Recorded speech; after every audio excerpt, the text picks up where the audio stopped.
The history of technology is littered with the ghosts of giants, brands that once seemed immortal, their names etched onto the devices in millions of hands. Yet in the brutal, fast-moving world of smartphones, dominance is fleeting and the fall can be terrifyingly swift. Today, we're exploring the stories of 4 titans who lost the smartphone wars: LG, HTC, Nokia, and BlackBerry. Let's start with the most recent departure, LG. For years, LG was the perpetual runner-up, the scrappy underdog, forever in the shadow of its South Korean rival, Samsung. They weren't afraid to be weird, to experiment, and to take risks that other, more conservative companies wouldn't dare. While their market share never quite reflected their ambition, their creative spirit gave us some of the most interesting phones of the last decade. Their problem was never a lack of ideas, it was a lack of a coherent identity. They made excellent displays, solid cameras, and were often first to market with new chipsets. But they could never quite decide what an LG phone was supposed to be. One year it was about modularity, the next it was about dual screens, the year after, it was about a swiveling display. Think of the LG G2 from 2013. In a sea of phones with side-mounted buttons, LG's designers did something utterly unique. They moved the power and volume buttons to the back, right below the camera lens where your index finger naturally rests. It was a brilliant, ergonomic innovation that made the impossibly thin bezels of the G2 possible. The phone was a critical success, praised for its stunning display and clever design. It was proof that LG could out-innovate the competition on a hardware level. But this flash of brilliance was symptomatic of their broader problem. Instead of refining this beloved feature, they would abandon it in future models, chasing the next new gimmick. This inconsistency confused consumers. Were they a premium brand competing with Apple, a feature-packed alternative to Samsung, or a budget-friendly option like the emerging Chinese brands? By trying to be everything to everyone, they ended up being the default choice for no one. Their software support was notoriously slow, frustrating even their most loyal fans, and the massive marketing budgets of their rivals drowned out their own messaging. In 2021, after losing a reported $4.5 billion over 6 years, LG finally announced it was closing its mobile division. Its legacy is not one of abject failure, but of unfulfilled potential. The people and patents were absorbed back into the larger LG conglomerate, which continues to thrive, making everything from world-class televisions to refrigerators. They simply decided the fight wasn't worth fighting anymore.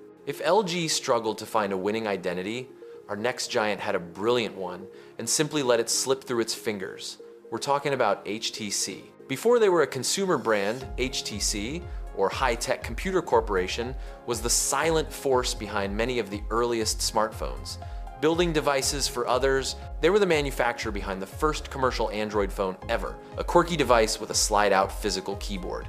They were there at the very beginning. As they stepped into the spotlight with their own brand, they quickly became synonymous with premium design and cutting-edge software. Their slogan was quietly brilliant, and for a time, they truly were. Their masterpiece was arguably the 2013 HTC One, commonly known as the M7.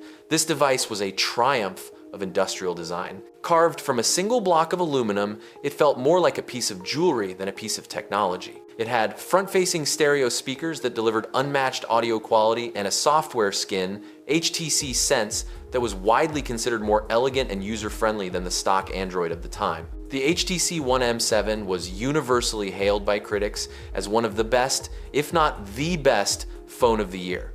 It should have been the product that catapulted them into the stratosphere, but it wasn't. The quietly brilliant slogan proved to be a self-fulfilling prophecy. Their marketing was simply too quiet, too subdued to compete with the advertising juggernauts of Samsung and Apple. While Samsung was spending hundreds of millions on star-studded ad campaigns, HTC's message was lost. They also diluted their own brand by releasing a confusing flood of mid-range devices that shared little of the M7's design DNA.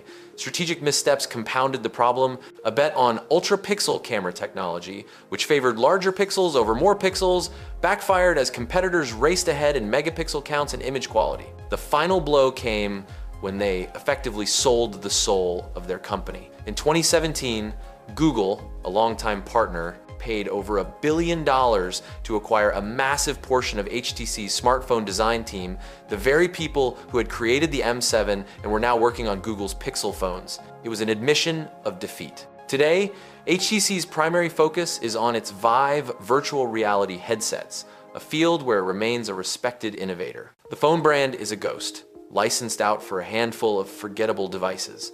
a quiet reminder of a company that was once brilliantly loud. While HTC's design was legendary, no one, and I mean no one, dominated the mobile world like Nokia. In many countries, the word Nokia was synonymous with mobile phone. They were revered for their indestructible hardware, incredible battery life, and user-friendly interfaces. At their peak, they had somewhere around 40% of the global mobile phone market, a level of dominance that seems unthinkable today. They were an unstoppable force, a source of immense national pride for their home country of Finland, and it seemed their reign would last forever. Their moment of truth, the point where two eras collided, can be seen in the Nokia N95. Released in 2007, just a few months before the first iPhone, the N95 was a technological marvel. It was a do-everything device, a 5-megapixel camera with a Carl Zeiss lens, a GPS navigator with maps, a web browser, an advanced music player, Wi-Fi, and a clever dual sliding design that revealed either a numeric keypad or media controls. On paper, it was light years ahead of the original iPhone. It had features that Apple's device wouldn't get for years. But the N95 had a fatal flaw: its software. It ran on the Symbian operating system, an OS designed for keypads, not for the fluid, intuitive, and app-centric touchscreen world that the iPhone was about to introduce. Using the N95's advanced features was often a clunky, menu-driven nightmare. Nokia saw the iPhone, but they didn't understand it. They saw it as a niche luxury product, not a fundamental rethinking of what a phone could be. This was the classic innovator's dilemma. Their immense success with their existing formula made them blind to the paradigm shift happening right in front of them. Their eventual desperate pivot was to partner with Microsoft and adopt the Windows Phone operating system. It was a catastrophic decision. The move alienated their millions of loyal Symbian users, while the Windows Phone ecosystem failed to attract consumers and developers away from the booming iOS and Android platforms. The company bled money, and its market share vanished. In 2014, Microsoft acquired Nokia's Devices and Services division in a deal that is now seen as one of the worst tech acquisitions of all time. Nokia's fall was a failure to grasp the new consumer software paradigm. But our final story is about a company that so perfectly captured the professional world, it couldn't see that the professional world was about to be consumerized. This is the story of BlackBerry. Before we were addicted to Instagram and TikTok, the professional class was addicted to their BlackBerries. Their devices offered secure push email that was revolutionary for its time, and their BlackBerry Messenger service was the original encrypted chat app. For corporations and governments, BlackBerry was the only choice. The pinnacle of their design was arguably the BlackBerry Bold 9000. Released in 2008, it was a work of art for the business user. It had a stunningly sharp screen, a luxurious leatherette back, and what many still consider to be the greatest physical keyboard ever put on a mobile device.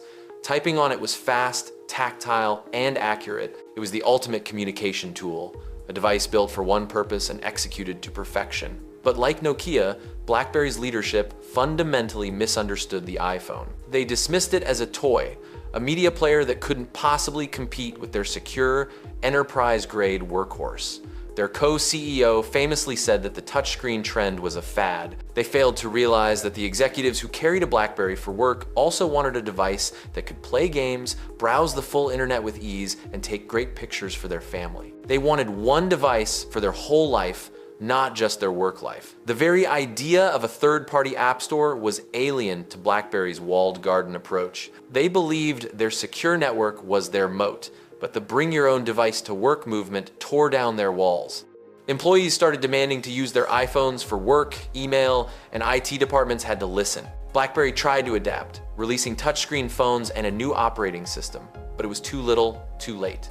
Their once loyal user base had moved on. The company's collapse was dramatic, but in a remarkable turn of events, BlackBerry successfully reinvented itself. They stopped making hardware and focused entirely on their software strengths. Today, BlackBerry is a thriving cybersecurity company, providing security software for corporations and governments, and their QNX operating system is embedded in millions of cars around the world. They survived by letting go of the very thing that made them famous. Ultimately, the stories of these fallen giants are more than nostalgia, they're crucial lessons. They show us that a great software ecosystem beats superior hardware. A clear brand identity is vital, and past success guarantees nothing when a market shifts. So I have to ask, which of these brands do you miss the most?